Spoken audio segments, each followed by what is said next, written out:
Muy buenas noches, tengan todos ustedes. Son las 8 en punto y como hemos hecho ya a lo largo, esta es la semana 31 y última semana de este webinario.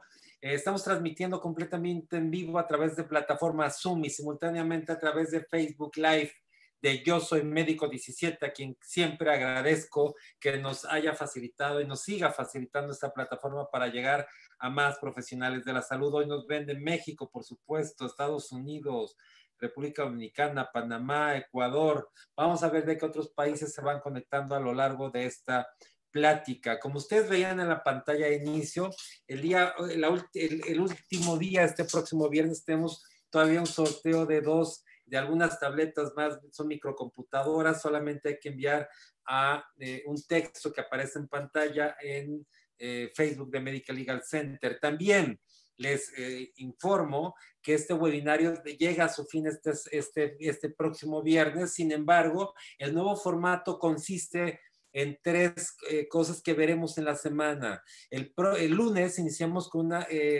una masterclass. Es una clase especializada solamente en vivo de algún tema médico de intereses. Ya tenemos el programa de lunes, solamente el lunes de la próxima semana. El miércoles tenemos el programa Teoría del Caso a las 8 en punto. Trataremos un caso práctico siempre, un caso médico o un caso médico legal o de seguridad del paciente en vivo. Esto es, platicaremos del caso, tenemos oportunidad de compartir información, etcétera.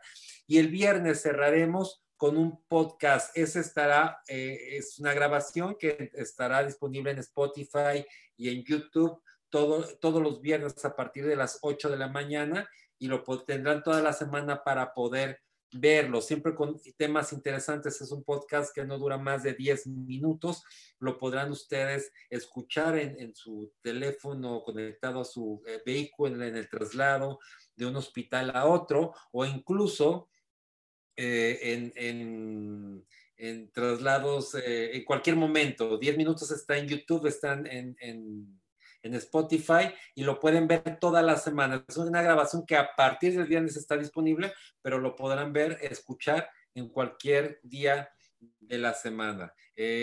Súper interesante, ya veremos más información. Todas nuestras pláticas están grabadas y pueden ustedes volver a verlas en el YouTube de Medical Legal Center. Entran en YouTube, teclean Medical Legal Center y estarán completamente disponibles para ustedes. Les recuerdo nuestras redes sociales, Facebook, Twitter e Instagram, Medical Legal Center. El programa de la semana, de la última semana, mañana el doctor Ricardo Saure nos hablará de dolor articular. Él es especialista en reumatología, no se la pierdan, va a estar buena. El miércoles, Alejandro Martínez, esquema de vacunación en México. El jueves, el doctor Juan Carlos Gutiérrez desde San Luis Potosí nos hablará de ergonomía en el área de la salud, especialista en tema de medicina del trabajo. Y el viernes no se pierdan nuestro cierre, va a estar interesante. Vamos a hacer una pequeña despedida, un resumen de varios momentos que han sido fundamentales y realmente fundamentales en este webinario, y por supuesto la presentación de los formatos, que vean cuál va a ser la dinámica y que puedan poderlos tener también con mucho gusto. También les recuerdo que cuando les llegue la información por WhatsApp o por mail o vean la información en redes sociales, compártanla. Es importante que otros profesionales de la salud también tengan esta información. Y antes de presentar a nuestro invitado del día de hoy, les voy a pedir que nos ayuden a que todas las preguntas al final de la sesión no la hagan solamente por el capítulo de preguntas y respuestas, no por el de chat, porque en el de chat a veces ya no alcanzamos a ver esas preguntas. Ahora sí, para mí es un gusto, un privilegio poderles presentar a nuestro invitado de hoy, que es el doctor Sergio Galán Cuevas. Él es doctor en psicología por la UNAM, es profesor investigador de la Facultad de Psicología de la Universidad Autónoma de San Luis Potosí. Es autor de libros y artículos relacionados con psicología para la salud. Él es muy enfocado en el área de la salud pública, con énfasis en enfermedades crónico-degenerativas, entre muchísimas otras actividades. Y él nos hablará de la salud emocional en personal de la salud en el área COVID. Doctor Galán, muchas gracias por aceptar. Buenas noches. Muchas gracias, muy buenas noches. Gracias por la invitación. Doctor, pues es un tema que todo mundo sabemos y conocemos, existe deficiencia, porque todos los médicos nos preocupamos por la salud, se preocupan por la salud física, pero no quizás por la más importante, que es la salud mental, emocional, y que no siempre tienen a disposición. Sí, así es. A mí me parece que es muy relevante esta situación. Y bueno, voy a tratar de que ustedes se den cuenta de la relevancia que tiene que nos hagamos cargo de cuidar a nuestros cuidadores, como yo les diría. Hola, hola.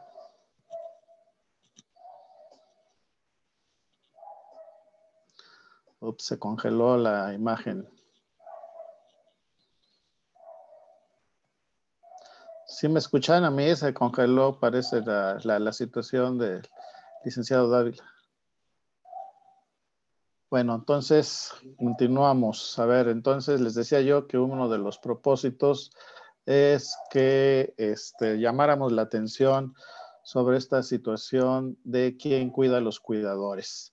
Y bueno, con este propósito me gustaría señalarles que realizamos aquí en San Luis Potosí una investigación con de una buena cantidad de personal, investigadores de distintas instituciones, y le denominamos así porque nos preocupó toda esta problemática cuando empezaba la epidemia del COVID.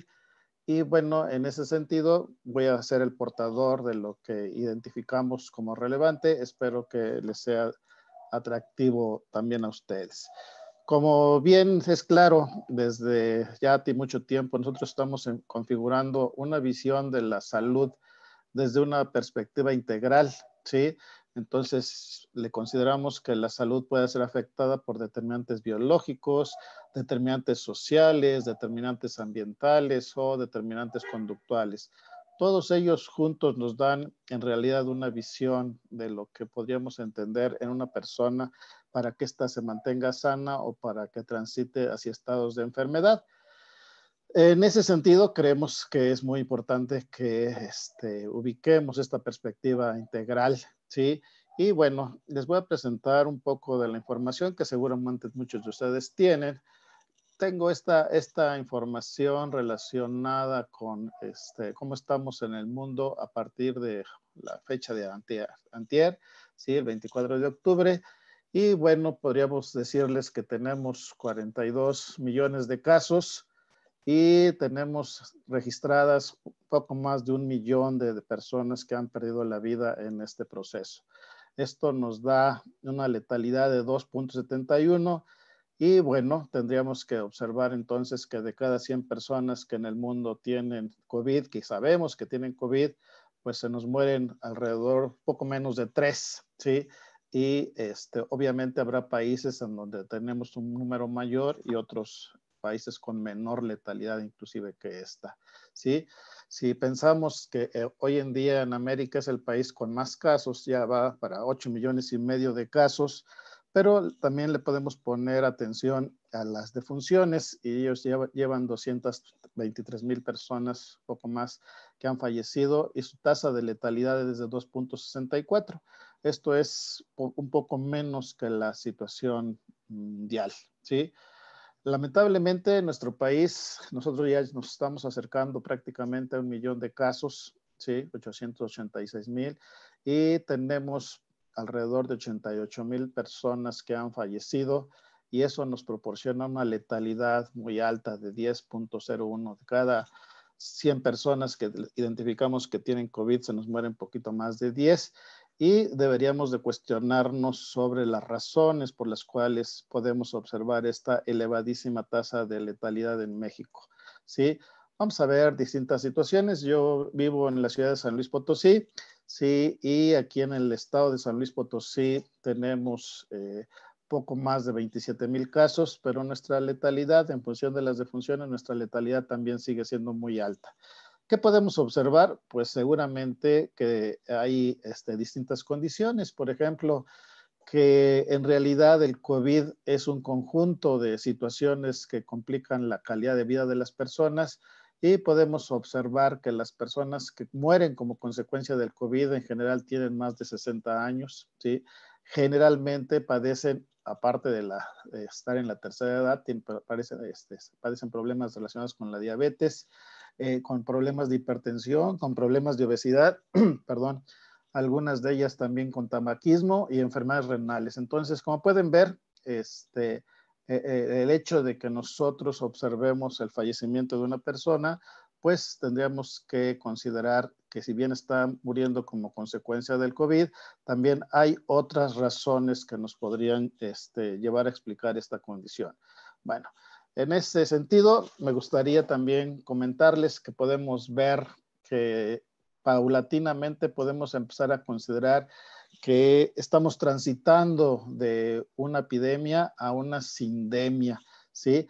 El concepto es algo muy interesante y requiere necesariamente que tengamos un cambio en nuestra perspectiva de observación de este fenómeno, de cómo se comporta esta situación. Desde 1990, Merrill Singer es el que construye este concepto y en realidad es la unión de dos palabras, la sinergia y la epidemia, ¿sí? Entonces la sindemia sería esta interrelación, ¿sí? Y obviamente señala la importancia de que observemos cómo interactúan distintas condiciones que provocan que el peso de la enfermedad se incremente desde una manera, bueno, de una manera muy relevante, y obviamente le prestemos atención a los entornos sociales, a las condiciones de desigualdad, etcétera, ¿sí? Esto provoca en general una mayor vulnerabilidad, entonces tendríamos que estar considerando que el COVID en realidad no trata igual a todas las personas, que en función de los factores de riesgo que tengan, en función de la edad, por ejemplo, tendrán mayor o menor riesgo de poder tener complicaciones serias con relación al COVID, ¿sí? Para los últimos años también, bueno, particularmente durante lo que llevamos de la epidemia, se han abierto muchas bases de datos muy interesantes, se han abierto propuestas muy nuevas, por ejemplo, en donde podríamos observar si el nivel de cortisol en la sangre, por ejemplo, podría ser un predictor de mortalidad. Y nosotros podríamos entonces empezar a observar esta condición, que si nosotros observamos y evaluamos los niveles de cortisol en personas que tengan, por ejemplo, un punto de corte por arriba o por debajo de 744 nanomols, pues podríamos ver muchas cosas y en función de ello podríamos incluso predecir la probabilidad de sobrevivencia. Y lo que observaron, por ejemplo, estas personas que hicieron este diseño muy interesante, fue que entre mayores niveles de cortisol tenían al inicio de la enfermedad, una vez que ya están hospitalizada la gente, pues podríamos predecir el riesgo de mortalidad en función de los niveles elevados de cortisol. La situación del cortisol es una hormona extraordinariamente interesante, ¿sí? Porque todo parece indicar que la podemos evaluar, además con métodos no invasivos, a través de dos procedimientos cuando menos. Lo podemos evaluar en saliva y la podemos evaluar en cabello. El cortisol en saliva nos daría un indicador de cómo está una persona, por ejemplo, en los días, en el día actual o en el día anterior, en relación a los niveles de cortisol. Podría ser que estuviera, por ejemplo, muy estresada esta persona por alguna situación en particular. Pero si lo evaluamos en cabello, podríamos observar el cortisol acumulado a veces hasta de años. Entonces podríamos tener una medición longitudinal muy, muy interesante que nos podría también ayudar a pronosticar alguna situación de riesgo en relación a el desarrollo de una enfermedad o de otra. En este caso, pues tendríamos que preguntarnos, por ejemplo, si una persona que ingresa a una entidad hospitalaria y con altos niveles de estrés, sí podemos trabajar con estas personas y reducirles sus niveles de estrés y probablemente mejoremos su perspectiva de vida. En ese sentido, nosotros nos interesó mucho toda esta problemática que estaba presentando en nuestro país, particularmente lo enfocamos en el personal de salud. A nosotros nos interesó observar cómo se estaba viviendo esta condición y bueno, en San Luis Potosí podemos observar cómo se ha ido incrementando el problema y les podría yo decir que para situarlo en el tiempo, nosotros empezamos la aplicación de nuestras encuestas el día 21 de mayo y la terminamos por ahí de el 8 o 10 de junio, ¿sí? Entonces, en este tiempo nosotros evaluamos a todo el personal que nos hizo favor de contestar nuestras encuestas y obviamente hemos dejado pasar un tiempo y creo que estamos en posibilidad de volver a medir nuevamente esta condición y observar los efectos de esto. En ese sentido, me gustaría que ustedes consideraran que lo que les vamos a presentar sí está en función de cuando empezaba apenas el problema más grave de la situación. Nosotros aplicamos una encuesta electrónica, se las enviamos a su correo electrónico, en donde era totalmente anónimo, no le preguntábamos el nombre a la persona, ¿sí? Era un estudio de carácter descriptivo, transversal, ¿sí? Y de esa manera pedíamos información de datos generales, de dónde trabaja, por ejemplo, el sexo, y las labores que desarrolla en alguna institución. Aplicamos el inventario de depresión de Beck, la escala de ansiedad de Reynolds, la escala de desgaste emocional de Maslach, sí, y otra que identificamos la situación laboral en particular de las personas que nos respondieron esto. Con la escala de desgaste emocional le pusimos atención al cansancio emocional, a la despersonalización o a la realización personal. Todos estos elementos son muy interesantes cuando los estudiamos en su conjunto. En San Luis Potosí nos contestaron 381 personas esta encuesta, ¿sí? Ustedes pueden ver que la gran mayoría son mujeres, ¿sí? Y aproximadamente un cuarto del grupo son varones, ¿no? Entonces tenemos esa perspectiva y tenemos que tenerlo en consideración. Cuando les preguntamos sus años de edad, ¿sí? Empezamos a observar más o menos cómo se estaban concentrando y obviamente la mayor parte que nos contestó esta escala estaban entre los 31 y los 50 años de edad. La mayor parte de ellos eran casados, ¿sí? Algunos solteros también de una manera muy importante, ¿sí? Y bueno, estas situaciones las pudimos empezar a identificar. Pero también no le pusimos, digamos, control en el sentido de las diversas profesiones que estaban contestándonos la gente. Yo les podría decir que en términos generales podemos decir que el 45% eran del área de enfermería y el 38% eran del área de medicina, ¿sí? Los demás las podríamos dividir en distintas áreas y por lo tanto el trabajo que les vamos a presentar a continuación se hará énfasis en estos dos grupos, ¿sí? Entonces, bajo esa perspectiva, nosotros podemos ver que en nuestro país y particularmente en el estado, tenemos que los que nos contestaron, el 54% de la gente trabaja en el IMSS, ¿sí? En el Instituto Mexicano del Seguro Social, el 22% en la Secretaría de Salud, el 12.3% en el Instituto de Seguridad Social para los Trabajadores del Estado y el 10. Cachito en otro tipo de instituciones, ¿no? Entonces, la parte más relevante en este sentido fue de la gente que trabaja en el Instituto Mexicano del Seguro Social. Aplicamos el inventario de depresión de Beck en su segunda versión, ¿sí? Y bueno, los datos que les voy a presentar para que todo el mundo los tenga en perspectiva, las puntuaciones estas son de 1 a 100 puntos en el modelo de Beck, ¿sí? Y bueno, la divide Beck en 4 opciones, tener depresión leve, mínima, moderada o severa, con las puntuaciones correspondientes aquí más o menos, ¿sí? Entonces, si lo podemos de manera general, ¿sí? Podríamos observar en este tipo de gráfica, a mí me parece que es muy útil este tipo de gráfica, se llama, bueno, algunos lo conocen como de cajas y bigotes, ¿sí? Otros con algún otro nombre, pero es muy interesante porque nos permite observar que entre este punto y este otro tenemos aproximadamente al 97.5% de toda nuestra población y solo dejamos fuera una parte muy pequeña, porque en este caso particularmente son los sujetos que tienen los mayores puntos elevados en cuanto a los niveles de depresión.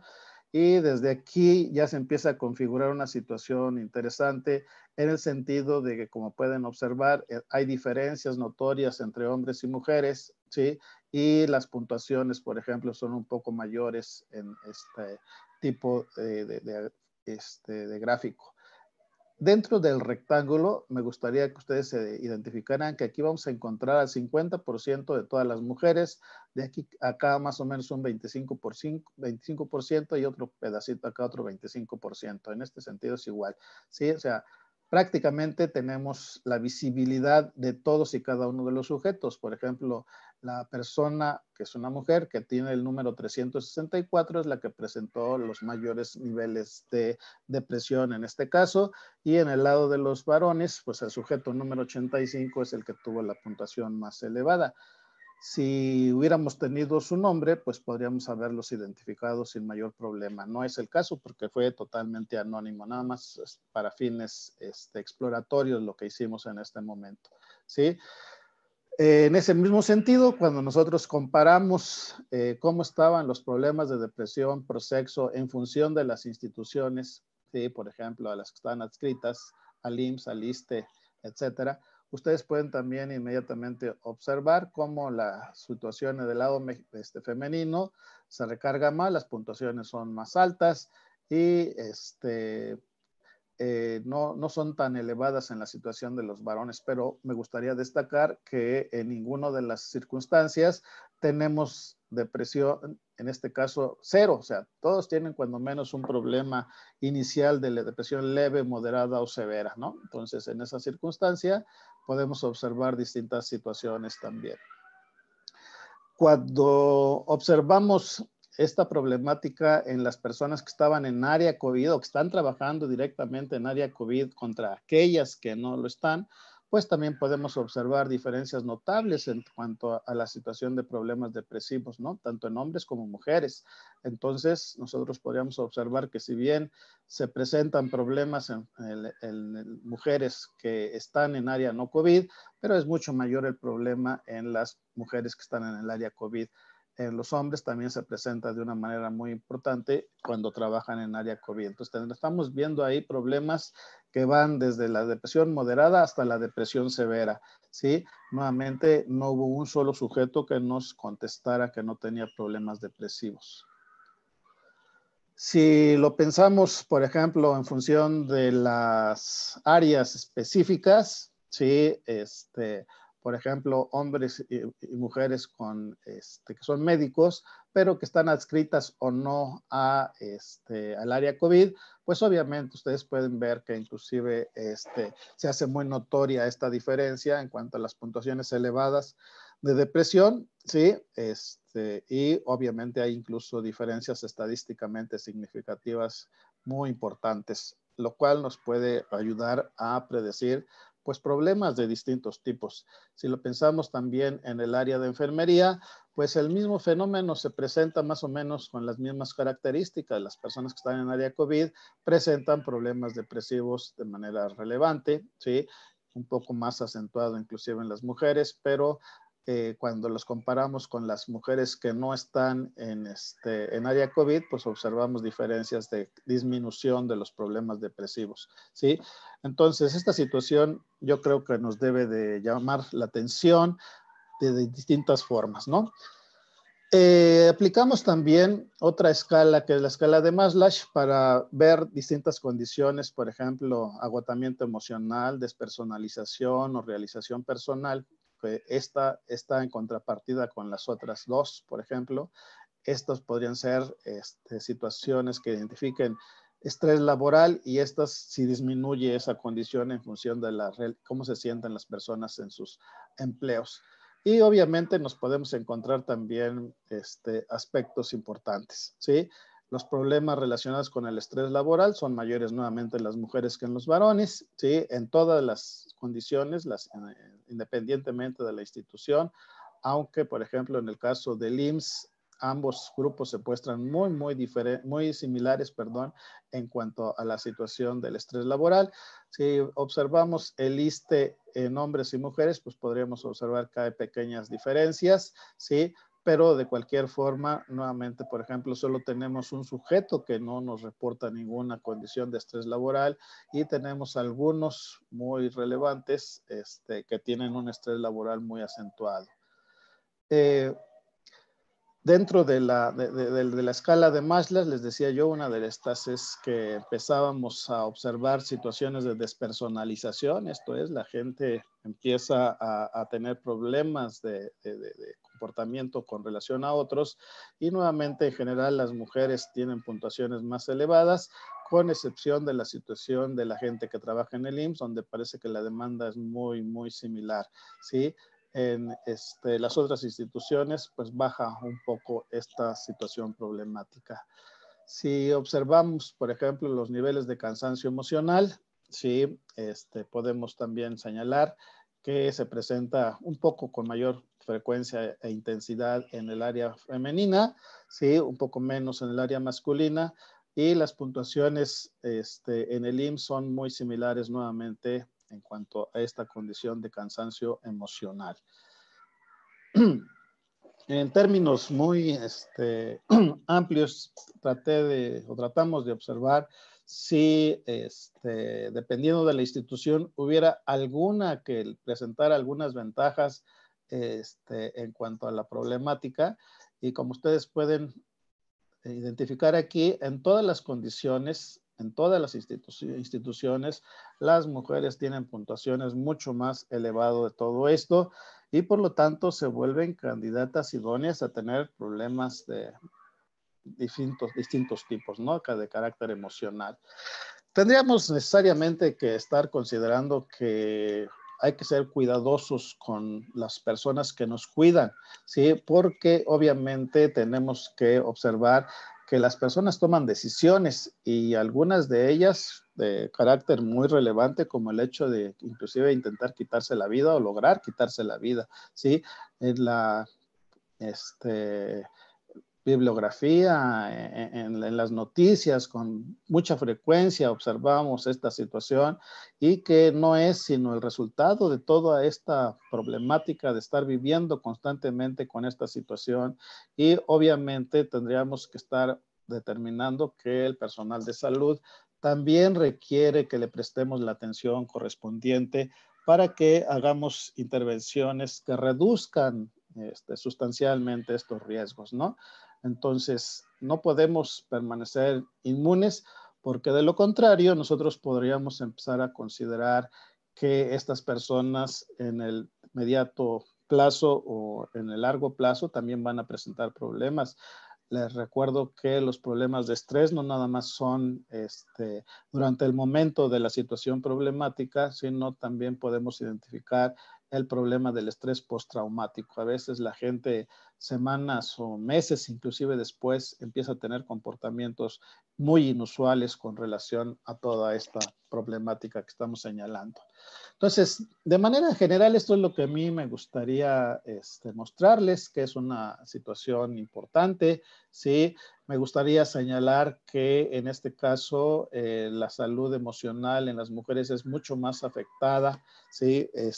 Y debemos de buscar opciones, no veo que tengamos opciones de atención a los cuidadores, ¿sí? Y por lo tanto debemos de abrir estos espacios, ¿sí?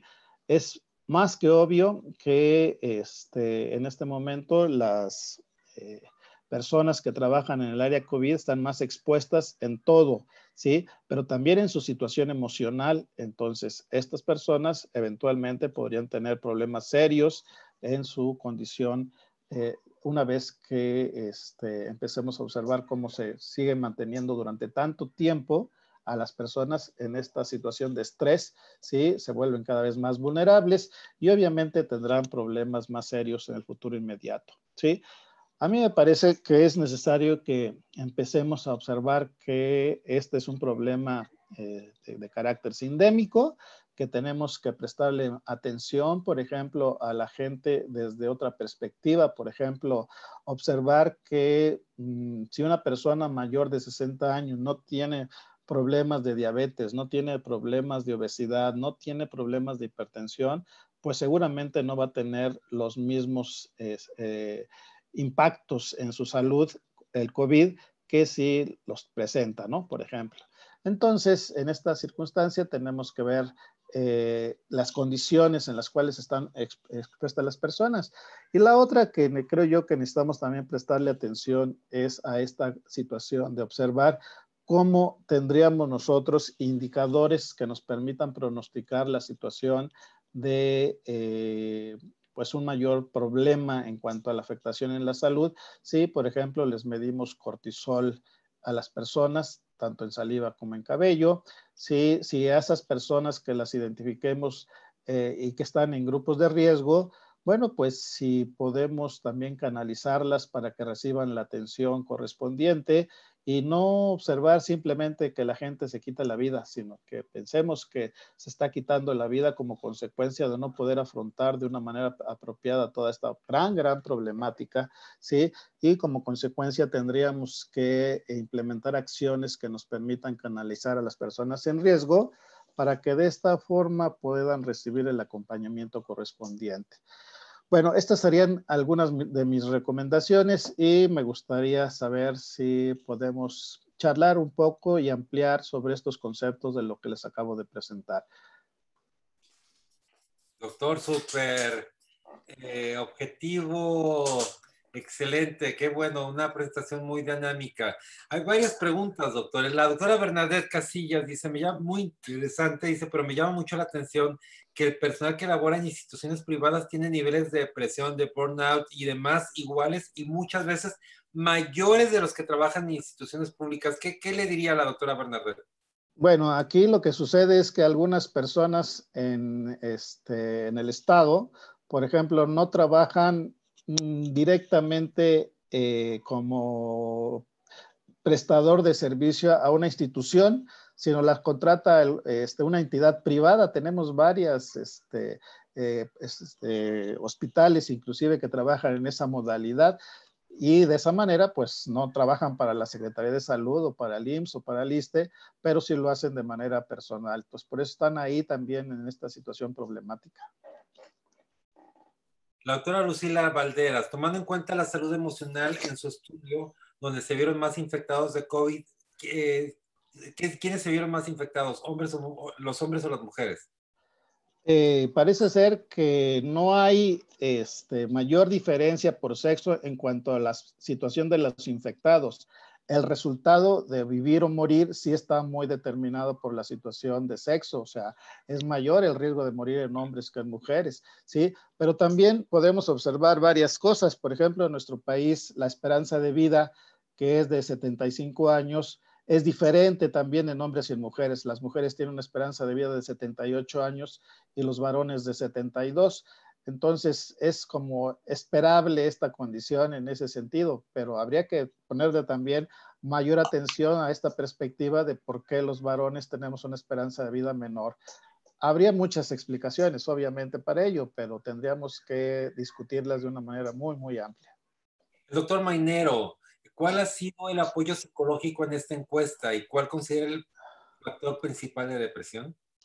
Bueno, nosotros simplemente encuestamos a la gente para saber cómo estaba su situación emocional y no les pedimos ningún dato, o sea, no hay ninguna manera de que yo pueda identificar a alguna de las personas que nos respondieron las encuestas y de esa forma tenemos un problema porque si le quisiéramos brindar ayuda, no podemos. Entonces, esto necesariamente requiere que lo hagamos, ¿sí?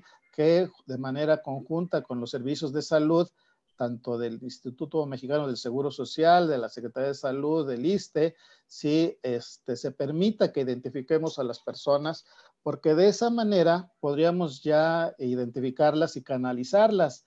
De lo contrario, pues no se puede hacer esto, nada más sabemos cómo está el problema, pero no quién lo tiene, ¿sí? Pero estos instrumentos nos permiten, si nos dan el nombre de la gente, lo registramos, pues bien podríamos implementar las acciones correspondientes para su atención. Doctor Galán, y no solamente eso, fíjese el comentario de la doctora Casillas, dice, existen personas e instituciones dispuestas a ayudar. El problema, lo que falta es que la persona acepte que necesita ayuda y que quiera la ayuda. ¿No siente eso, doctor Galán? Sí, yo creo que debemos de tener claro esa situación. Cuando las personas están muy afectadas emocionalmente, la primera fase que tiene toda persona, y veo que, bueno, todos los que están en este momento viéndonos, seguramente lo sabrán, cuando le damos una mala noticia a alguna persona, la primera fase es no tengo eso, ¿sí? O sea, la negación es fundamental en esta circunstancia. Y justo por eso necesitamos mostrarle a la gente este tipo de información y que se den cuenta de que no es una situación de no quiero, no tengo. O sea, el problema es que puedo estar mal y puedo ponerme muy agresivo. Yo no lo noto porque no me evalúo a mí mismo, ¿sí? Pero sí, mis compañeros lo pueden notar. Sí, lo que yo reporto puede notar que estoy haciendo muy agresivo, que tengo comportamientos que no tenía habitualmente, etcétera. Entonces, esta es una situación en donde necesitamos hacer hincapié en que el personal de salud necesita de apoyo. Y una condición es que generalmente la gente que está en el ámbito de la salud, lo primero que decimos, no, yo estoy para cuidar a otros, no para que otros me cuiden a mí. Pero el problema que yo veo aquí es que su vida está en peligro y nos guste o no nos guste, tenemos que cuidar a nuestros cuidadores. Nuestra vida depende de que los cuidadores estén bien. Si no cuidamos a los cuidadores, pues tendríamos complicaciones muy serias. ¿De acuerdo, Bernadette? ¿Se les midieron cortisol a estas personas? No, este estudio que le estoy mostrando es uno inicial que se hizo en Estados Unidos. En México aún no hacemos algo similar, pero estamos en condiciones de poderlo hacer. Cuando menos aquí en San Luis Potosí tenemos el Instituto Potosino de Ciencia y Tecnología, el IPCIT, ¿sí? Que tiene los recursos para hacer este tipo de cosas. Entonces podríamos realizar una enorme investigación de carácter conjunto, por supuesto, en donde podríamos ayudar a predecir problemas de este tipo, ¿no? Imagínense que una persona que vive situaciones de cortisol elevado de manera recurrente, ¿sí? Pues entonces va a tener mucho más riesgo de presentar un problema que aquellos que no están en esa condición. De acuerdo, María López dice, los cuidadores del paciente y el personal de salud llegan a una depresión mayor. ¿Qué debemos hacer? ¿Qué debemos hacer en esos casos? Además de dar un tratamiento antidepresivo, ¿usted qué opina, doctor Sergio? Esta pandemia va para muchos meses a nivel mundial. Sí, yo creo que es un problema que cada vez se nos está prolongando mucho más y ya podríamos empezar a observar situaciones muy complicadas. O sea, las situaciones que a mí me gustaría que ustedes observaran que como que le prestamos demasiada atención a los que no estamos en el sector salud. O sea, podemos ver, por ejemplo, que hoy las áreas de atención a la violencia familiar están prácticamente explotando de tantos casos que tenemos, ¿sí? Y podríamos ver que esa es una situación del efecto de estar pues todos en esta condición de no saber cómo trabajar con nosotros mismos 24 horas al día. Antes nos veíamos 8 horas o menos en el día, ¿sí? O en la noche y ya esa situación calmaba muchas cosas. Pero hoy que estamos juntos todo el tiempo, tenemos problemas muy serios para enfrentar esta situación. Entonces, los problemas de la gente en común también las padecemos, las personas que estamos en el sector salud. Y por eso mismo necesitamos que la gente reflexione sobre su quehacer y que le demos la atención correspondiente. María del Carmen Ramos, ¿de qué manera podríamos identificar tal síndrome de depresión de las enfermeras que trabajan en el área COVID? Bueno, pues midiéndoles los niveles de depresión. O sea, tenemos escalas muy desarrolladas, muy usadas en diversos países. Mencionaba usted que nos están viendo en diversos países, pero en México cuando menos tenemos escalas ya muy probadas. En otros países también los tienen y simplemente tendríamos que adecuarlas a las entidades en donde se quisieran valorar estas cosas. Ahora, me gustaría señalar algo que también es muy relevante. No es suficiente con que sepamos que una persona tiene depresión o no, ¿sí? Sino que además de saber esto, necesitamos canalizarla, o sea, necesitamos que haya un experto que le dé el tratamiento correspondiente a esa persona para que logre salir de sus problemas. Entonces, la medición de la problemática de la depresión o de la situación del estrés laboral es solo una parte. La otra circunstancia que requiere también mucha atención, que lo haga personal competente. María López pregunta por sus datos. ¿Dónde contactarlo? ¿Cómo lo pueden contactar? Mi correo electrónico es s de Sergio Galán, que es mi apellido, luego C de Cuevas 55@gmail.com. Y yo trabajo para la Sí, Facultad de Psicología aquí en la Universidad Autónoma de San Luis Potosí. excelente. El doctor Chávez, interesante plática. Una pregunta, ¿hay más muertes de personal de la salud en la práctica privada que en la pública? Ups, no lo sé. No tenemos ese dato. Sí, sería muy interesante observar distintas situaciones relacionadas con el peso de la mortalidad. Yo creo que tenemos varias situaciones muy interesantes que atender. Por ejemplo, en el caso de nuestro país, en México, les podría yo decir que nosotros vemos que el peso de la mortalidad en general es de poco más de 2 millones de personas al año las que fallecen, ¿sí? En este sentido, tendríamos que observar cómo se va a comportar la situación del COVID durante todo el año 2020. Obviamente tenemos apenas una incidencia, o sea, no es tan visible esa situación, pero sí tendríamos que ir deshojando un poco toda esta condición de observar pues el peso, la talla de las personas para, por ejemplo, pronosticar la situación de riesgo, ¿sí? La edad de las personas, porque es obvio que un adolescente que tiene su sistema inmunológico en condiciones óptimas tiene mayor probabilidad de sobrellevar sin mayor problema el COVID que un adulto mayor, ¿no? Entonces, creo que tendríamos que hacer mucho más énfasis en que hay que ser diferenciada esta condición de cómo vamos a trabajar con las personas aún infectadas por COVID, ¿no? ¿Sabe cuántas de estas personas han infectado de COVID y cuál ha sido su evolución? No tenemos ese dato, pero va a ser muy complicado porque tendríamos algunas cosas. Por ejemplo, los jóvenes, mencionaba yo la situación de que tienen su sistema inmunológico en condiciones óptimas, podrían ser portadores de COVID y no tener sintomatología, o sea, estar infectados pero no enfermos. Y esto, por ejemplo, nos lleva a una situación también en donde podemos observar que cuando menos en nuestro país hemos fracasado, yo diría, en cuanto a la contención de la enfermedad, porque le hemos dirigido la información a todo el público de manera general. Y yo creo que hay público de mayor riesgo y de menor riesgo.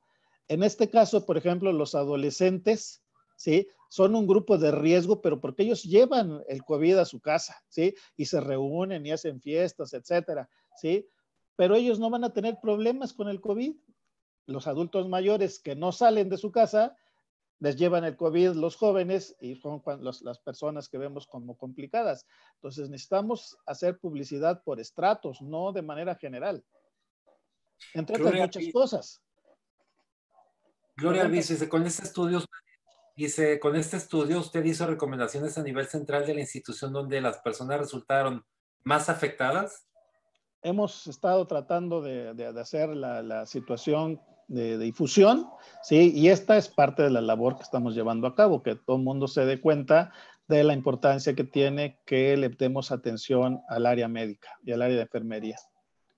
Dice, yo creo que, Raquel dice, yo creo que todos estamos hartos de todo lo que está pasando y sí nos altera, ¿no? Pues ya me di cuenta, doctora, ya me di cuenta que sí. Me di cuenta.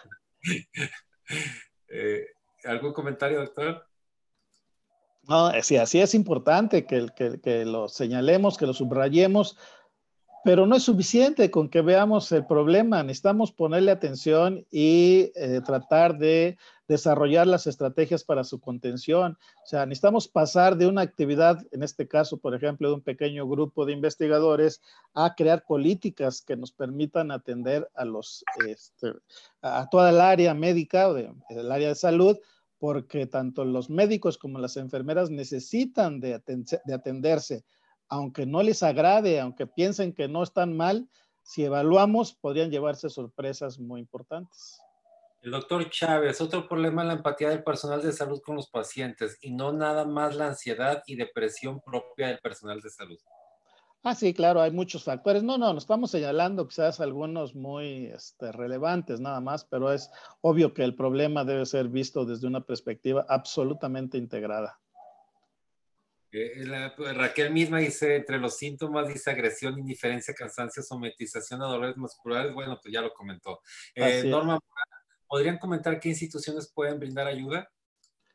Bueno, en el caso de México, hay distintas instancias que existen, ¿no? O sea, por ejemplo, desde la Secretaría de Salud, desde las instituciones colegiadas, Psicólogos Sin Fronteras, inclusive ya tenemos una versión de Psicólogos Sin Fronteras México y de otros países también que trabajamos de manera colaborativa. Sí, yo trabajo o asesoro a equipos de Psicólogos Sin Fronteras, pero pues lo más relevante es que hagamos esto de manera institucional. Voy a ponerles un ejemplo un tanto burdo. En San Luis Potosí, cuando menos hace 5 años, en nuestro estado tiene aproximadamente 2,5 millones de personas, un poco más. Técnicamente, el IMSS debe de atender a la mitad de la población, o sea, pensemos en poco más de 1,5 millones de personas, ¿sí? Bueno, en el IMSS hace 5 años había 3 psicólogos, por ejemplo. Imposible de poder atender esta situación. Tenemos que crear en las instituciones que atendamos este problema tanto para la población, pero también para el personal de salud. O sea, eso es lo que se nos está escapando con mucha frecuencia de la mano. Entonces hay que crear las instancias porque no las tenemos, ¿sí? Y deberíamos de hacerlo de una manera más congruente. Sí, dice Bernadette que también la Escuela Superior Humanista, donde ella es fundada por ella misma, dice varias que personas, pues Susana Hernández, que aquí la teníamos lunes, miércoles y viernes también puestísima con el tema. Dice Raquel, ¿por qué hablamos en tercera persona si los que estamos afectados ahora somos nosotros? Claro. Alma Leticia Vázquez, doctor Galán, ¿de qué manera podríamos abordar a otro tipo de personal y qué nos sugiere para abordarlo, sobre todo en niños por el confinamiento? Bueno, esa es otra situación que tendríamos que ver los efectos que está teniendo todo esto, esta problemática, y obviamente los niños sufren de una manera muy diferenciada y tendríamos que hacer investigación también en ese sentido. Eh, yo no sé cómo se esté presentando actualmente la situación porque es una complicación muy seria, pero podría ver los intentos de suicidio, por ejemplo. Esa situación en México está muy complicada porque no registramos intentos de suicidio en el sector salud, ¿sí? Y entonces no tenemos claridad sobre la problemática que estamos observando. Y yo creo que es una situación que debemos de prestarle mucha, mucha mayor atención y observar que lamentablemente, cuando menos en México, la problemática del suicidio también se ha acentuado de una manera importante, así como lo que estaba yo mencionando, la situación de violencia en la familia. Pero si yo digo violencia en la familia, yo no estoy diciendo que le pasa a las personas que no están en el sector salud. También a las personas que están en el sector salud viven situaciones problemáticas de violencia y por lo tanto también necesitamos atenderlos. El doctor Santos de Chihuahua dice, ¿cuál es la mejor fuente de obtención de muestra para estudio de cortisol? Si además de los que mencionó, saliva o cabello, y si puede ser por la mañana, ayunas o durante el día. Algunos autores indican sangre y en diferentes horas. ¿Qué nos podría decir? Sí, sí, sí. O sea, se puede medir, el cortisol se puede medir en saliva y lo ideal sería hacerlo por ahí de las 11 de la mañana, por cierto. Sí. También se puede medir en sangre, ¿sí? Y se puede medir, les decía yo, en cabello. El cabello nos da una medición pues longitudinal y en saliva y en sangre pues lo podemos ver de manera transversal. Entonces, depende de lo que querramos realizar y yo creería que deberíamos de hacer ambas mediciones. Si es factible y si les interesa, pues podríamos promover que hagamos una investigación de este tipo y que lo trabajemos de manera conjunta. Rita Ofelia, ¿existe alguna prueba rápida para detectar cortisol? No que yo sepa. No, no, todavía no. Bernadette, la UNAM cerró su servicio de psicología para personal de la salud en la Ciudad de México. ¿Y por qué creen? Por falta de aforo, porque no iban. Erika Hermoso, las instituciones lo que ahora comentaba, la negación, ¿no? Erika Sí. Hermoso, las instituciones de salud deberían iniciar y mantener monitorizados al personal de áreas susceptibles. Bueno, es un comentario.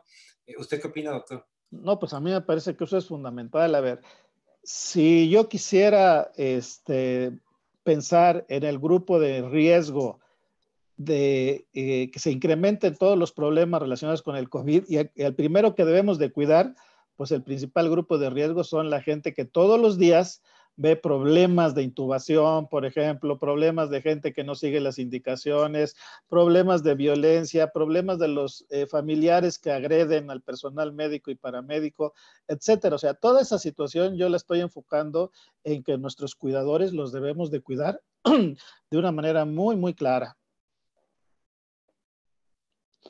De acuerdo. Lucila Valderas, hay un factor muy importante. Hay médicos que trabajan en dos instituciones o trabajan en institución y en medio privado. Hay que tomar en cuenta eso. Sí, hay quienes trabajan en más, ¿eh?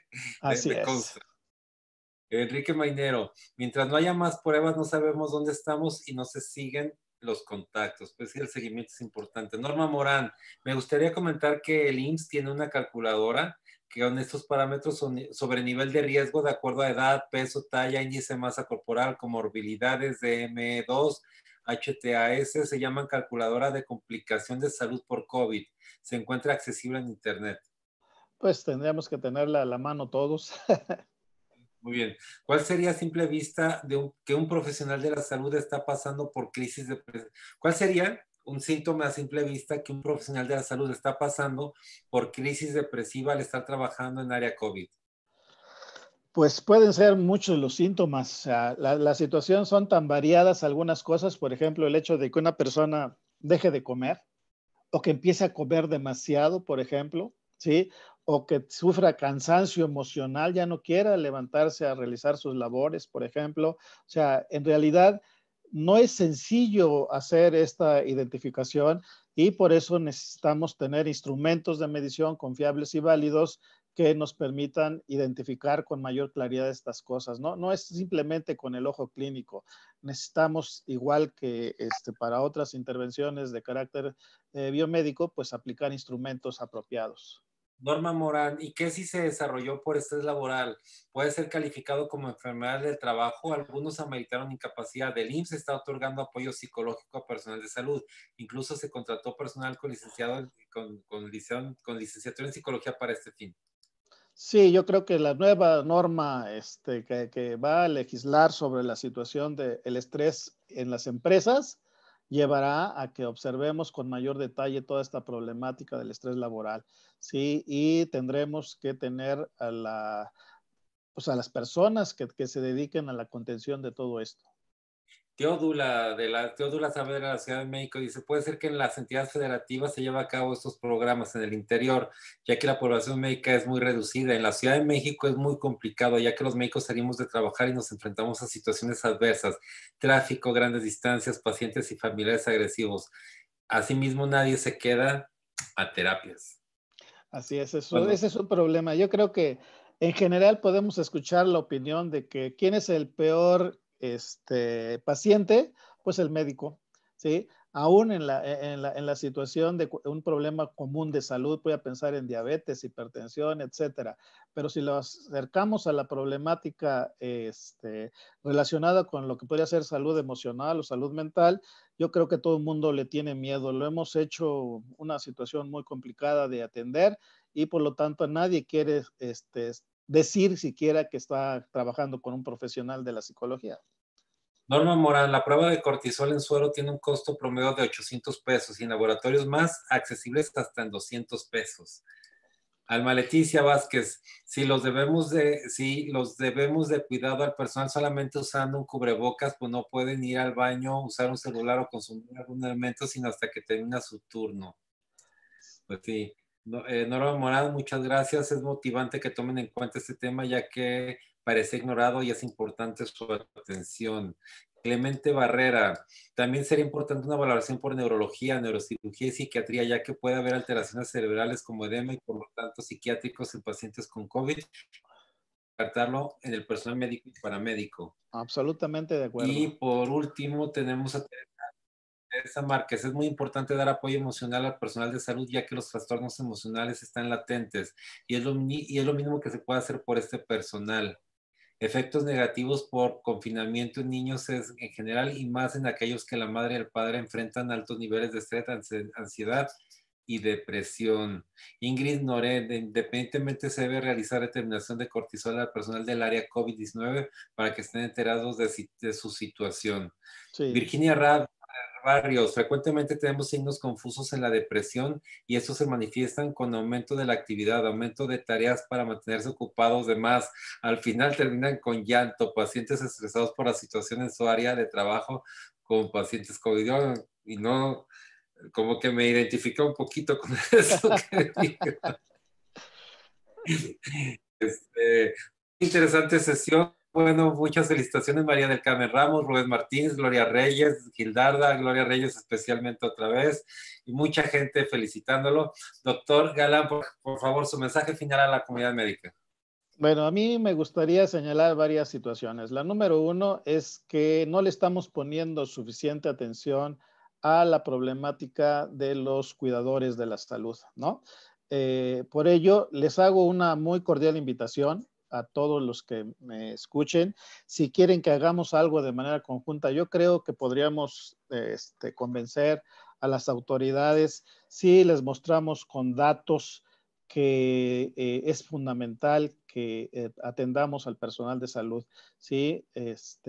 Y bueno, me gustaría si hubiera en algún otro lugar de la República o en otro país que le interesara que hagamos una réplica de este estudio en donde ahora sí podamos identificar, por ejemplo, las personas con su nombre, con la situación apropiada para que podamos identificar y canalizar de manera pertinente, porque no tiene ningún sentido que yo identifique, por ejemplo, personas que tienen elevado nivel de depresión y que eventualmente inclusive intenten quitarse la vida si no sé quiénes son. Entonces, si las identificamos, creo yo que les podemos ayudar de mejor manera.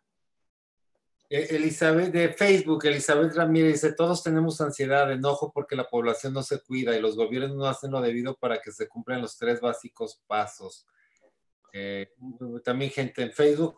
Doctor, sus datos nuevamente nos ayuda por si alguien quiere Sí, contactar. claro que sí. Les doy mi correo electrónico. Mi correo electrónico es, bueno, me llamo Sergio Galán Cuevas y mi correo electrónico es sgalán, luego la C de Cuevas, 55@gmail.com. Lo voy a repetir, sgalán c55@gmail.com. Y si gusta, les doy mi teléfono si me quieren contactar por WhatsApp o un mensaje, sí, 444-174-8800. Muchas gracias, doctor Galán. Yo quiero agradecerles, es el último lunes que estamos en este webinario. Ha sido una experiencia extraordinaria para todos. Cansada, sin duda, sí. Son 150, con estas 151 sesiones ininterrumpidas. Lo hacemos, digo, no es nada comparado con lo que todos ustedes hacen día a día. Es lo que en este momento de la vida nos tocó vivir, aportar y tenemos que enfrentarlo de esta forma. Iniciamos la próxima semana con un formato diferente, lunes masterclass, el miércoles el martes ya no tendremos actividad, el miércoles tendremos esta teoría del programa denominada teoría del caso, donde veremos un caso médico legal pero con práctica. Esto es, vamos a ver el caso práctico y todos vamos a participar. En chat va a ser no solamente al final, sino durante toda la sesión y se van a estar contestando. Y el viernes vamos a tener un podcast, es a partir de la mañana, ese lo podrán ver escuchar durante toda la semana en Spotify o podrán verlo en YouTube también. Toda la semana les estaremos dando información de cuál va a ser la dinámica a partir de la siguiente semana. El viernes no se lo pierdan, es un resumen de muchos momentos importantes de este webinario de 155 pláticas. Esperemos que lleguemos si Dios quiere. Yo quiero agradecerles a todos por conectarse. Compartan la información con otros profesionales de la salud y nos vemos si Dios quiere mañana a las 8 en punto. Gracias por todo, doctor Galán. Gracias por todos y a todos. Mañana a las 8, el último martes de webinario. Que esté muy Gracias. bien. Hasta luego. Gracias por la invitación. Gracias.